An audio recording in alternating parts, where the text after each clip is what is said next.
Hello दोस्तों, नमस्कार। दोस्तों, आज की कहानी है बेटी की विदाई। अगर आप एक बेटी के पिता या बेटी की माँ हैं तो ये कहानी को पूरा ज़रूर सुनिएगा। ये कहानी से आपको बहुत कुछ सीखने को मिलेगा। अगर आप चैनल पर नए हैं तो वीडियो को लाइक करके चैनल को सब्सक्राइब ज़रूर कीजिएगा। चलिए कहानी को शुरू करते हैं। ये क्या हाल बना रखा है बेटा? तुम इस घर की छोटी बहू हो, कोई नौकरानी नहीं। अपने आप को आईने में देखा है तुमने? वॉक पर चलकर तुम सारे काम निपटा रही हो। विनय जी ने अचरज कर बोला, पापा, अपने घर का काम करने से कोई नौकरानी नहीं हो जाता। मेरा ससुराल संयुक्त परिवार है। छोटी बहू होने के कारण ये मेरा दायित्व है कि मैं घर को संभाल कर रखूं। जब से पाँव में चोट लगी है तब से वैसे ही जेठानी जी और सासू माँ को मेरी मदद करनी पड़ती है। अब इस पाँव के दर्द को जाने में महीनों लगेंगे। इसका मतलब यह नहीं कि मैं महीनों आराम करूं। चेतना ने अपने बिखरे बाल को संभालते हुए अपने दिल पर पत्थर रखकर अपने दर्द को छुपाने की असफल कोशिश करते हुए अपने पिता को समझाया। छोटी बहू का मतलब यह नहीं कि 4 बजे तुम खाना खाओ, अपने कपड़ों का ध्यान न रखो, यहाँ तक कि अपने स्वास्थ्य का भी ध्यान न रखो।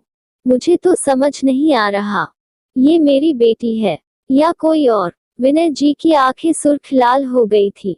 शायद एक पिता मर्द होने के नाते उन्होंने अपनी आंखों को सजल होने की इजाजत नहीं दी।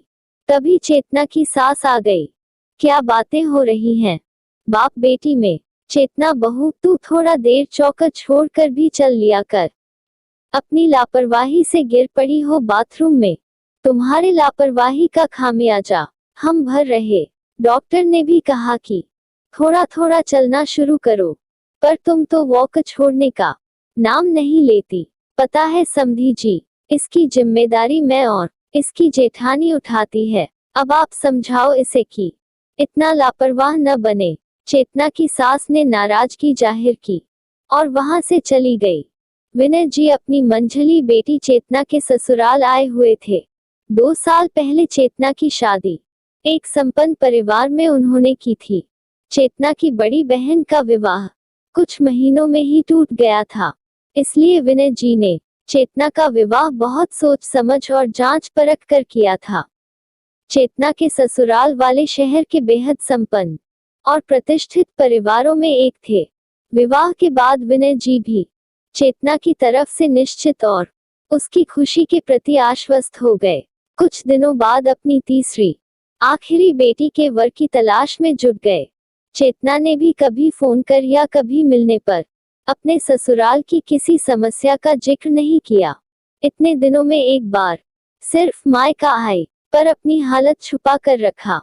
मायके के लोगों को उसकी चुप्पी में उसकी संपन्नता नजर आई। आज विनय जी तीसरी बेटी के रिश्ते के सिलसिले में चेतना के शहर किसी लड़के वर्ग से मुलाकात करने आए थे। शहर आने के बाद वह चेतना से मिलने उसे बिन बताए उसके ससुराल पहुंच गए। वहां पहुंचकर वह चेतना को पहचान नहीं पाए। पाँव में गरम पट्टी बंधी अस्त व्यस्त चेतना वॉकर के सहारे खड़ी होकर रसोई में कुछ बना रही थी। विनय जी चेतना की सासू माँ की बातें सुनकर हतप्रभ थे। उनकी पढ़ी लिखी समझदार बेटी के इस हालत पर भी उसकी सास उसको ताना दे रही है। चेतना को दर्द है, तभी तो वॉक पर चल रही है। बाथरूम में गिरना एक दुर्घटना है, न कि लापरवाही। बेटा, डॉक्टर ने तुम्हें आराम करने नहीं कहा है क्या? और जब रसोई तुम संभाल रही तो किस काम की बात तुम्हारी सासू माँ कर रही, जिसे उन्हें और तुम्हारी जेठानी जी को करना होता है? विनय जी ने चेतना के सिर पर हाथ रखकर बोला, डॉक्टर ने मुझे बेड रेस्ट बोला है पापा, पर सासू माँ मुझे आराम करने नहीं देती। मेरी जेठानी और सासू माँ अपना खुद का काम खुद कर रही है, क्योंकि मैं उनका काम करने में असमर्थ हूँ। ज्यादा देर खड़े होने से मेरा दर्द बढ़ जाता है। मेरे विवाह होकर आने की अगली सुबह से ही पूरे घर की जिम्मेदारी मुझ पर लाद दी गई।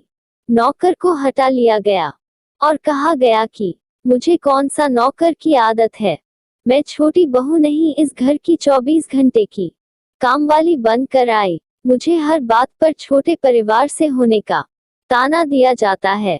चेतना अपने पिता के आगे ज्यादा देर कठोर न बन पाई। उसका धैर्य टूट गया और उसने सच्चाई बता दिया। बेटी के दर्द से विनय जी भी रो पड़े और बोले, एक बार बताया तो होता बेटा की तुम्हारी ये हालत है। मैं तो तुम्हारे संपन्नता से खुश था। अगर मैं इस शहर में नहीं आता तो तुम्हारी इस हालत के बारे में नहीं जान पाता। मुझे अफसोस है कि हमारा दामाद भी तुम्हारी हालत से वाकिफ नहीं। पापा वह जानबूझकर अनाड़ी बने रहते हैं। फैमिली बिजनेस में मेरे ससुर और मेरे जेठ जी का ज्यादा योगदान है। सारा कारोबार बना बनाया उन्हें मिला है, इसलिए वह सबों की हाथों की कठपुतली बने हैं और मेरी भी वही स्थिति बना रखी है।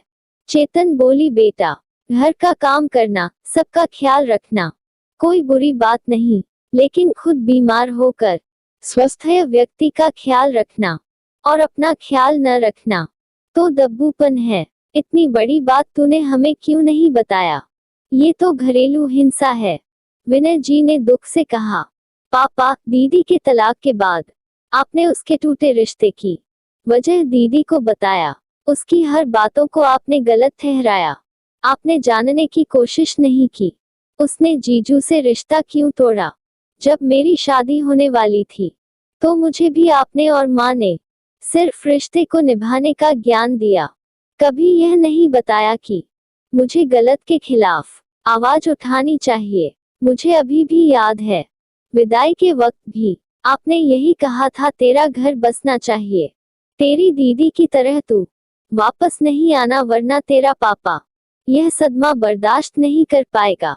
मैंने भी अपनी जिंदगी के दुखों को अपनी किस्मत मान लिया। चेतना ने दबी आवाज में विनय जी के गले लगकर कहा। विनय जी ग्लानि और पश्चाताप से पिघल गए। उन्हें अफसोस होने लगा, काश वह अपनी बेटी को सही गलत चुनने की शिक्षा देते। काश वह अपनी बड़ी बेटी की तलाक की वजह अपनी बेटी को नहीं मानते। काश काश उसे सुनते। क्या हुआ समधी जी, आप चाय नहीं पिए क्या? चीनी विनी डाली है कि नहीं?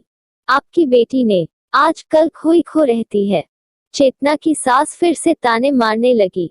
समधन जी, मेरी बेटी अपने सूजे पांव लेकर काम कर रही है, वह भी वॉक पर। क्या यह आपको दिखाई नहीं देता? घर के नौकर चाकर कहाँ गए? जब चेतना का रिश्ता लाया था तो आपने कहा था घर में नौकर चाकर भरे हैं, कहाँ गए सब के सब? विनय जी चिल्ला पड़े। उनकी आवाज से घर के और सदस्य भी बाहर आ गए। विनय जी ने रुद्र रूप धारण कर लिया था। आप लड़की के पिता होकर इतनी तेज आवाज में कैसे बोल सकते हैं? ये हमारा घर है, आपका कब्रखाना नहीं। चेतना की सास बोली, आपकी बहू उसी कब्रखाने में वापस जा रही है। मुझे आज इसकी हालत का पता लगा। आप लोगों की मानवता कहाँ चली गई? डॉक्टर ने इसे बेड रेस्ट बोला है और आप लोग इसे वॉकर देकर काम करवा रहे। आज ही पुलिस स्टेशन जाकर आपकी कंप्लेन डालता हूँ। अपनी बेटी को अपने साथ ले जा रहा हूँ।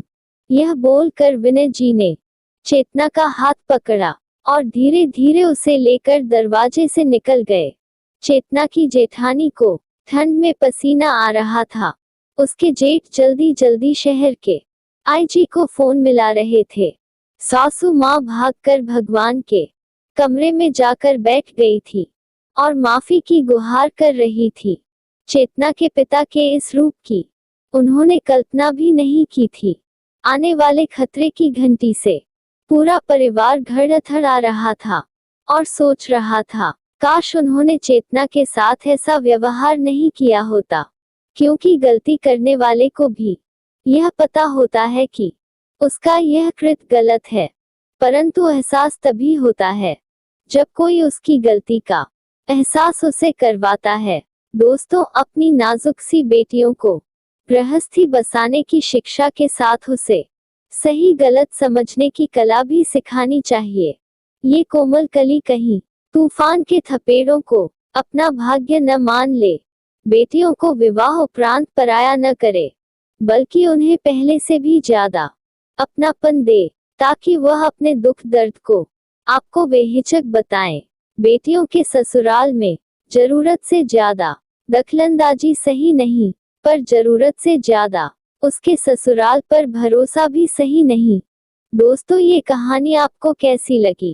कमेंट करके अपनी राय जरूर बताएगा हमें, और वीडियो को अपने दोस्तों में शेयर करिएगा, ताकि वो लोग भी ये कहानी से कुछ सीख पाए।